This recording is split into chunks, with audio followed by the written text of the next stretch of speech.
you, Mike. And after the recanvass takes place, if Governor Matt Bevin is still not satisfied with the election results, he has one other option. Now, he can contest the election, which has happened once in Kentucky's history. And it's a dark part of Kentucky's past. LEX 18's political reporter Carolina Buchak has the story that ended with a murder. After the state recanvasses the votes, Governor Matt Bevin still has one option. He can contest the election here with the state legislature. But since this building has been here, it has not happened. But if we go way back into Kentucky's history, we see that it did, just once. And it happened here at the old State House after a bitterly fought governor's race back in 1899. And that situation ended with this man, Governor William Goebel, being assassinated. He became sort of an instant martyr. To understand what exactly happened to Governor Goebel, LEX 18 turned to the Kentucky Historical Society, where they took us into this room, which they like to call Kentucky's attic.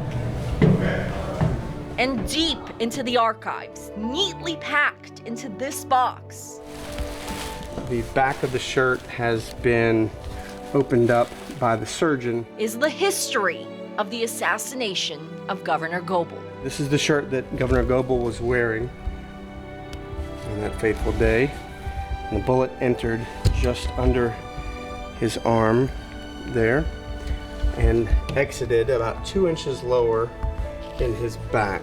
Goebel, who is the only governor in the history of the United States to be assassinated, ran for governor in 1899 as a Democrat.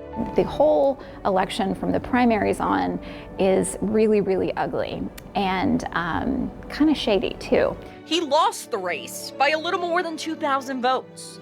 But thanks to a new law he created a few years before, he was able to contest the election. And it created a 3-member election commission that, in the case of contested election, would help to decide the results. And he basically handpicked the 3 people on that commission. And that proved to be helpful to him when he refused to accept the results of the election. He said he felt that there had been voter fraud, and he requested a recount. On January 30th of 1900, when it was all supposed to happen, he walked up to the old State House where an assassin got him. He falls down, he's bleeding profusely. His bodyguards scoop him up and take him to get some medical treatment. And meanwhile, the proceedings in the Capitol continue.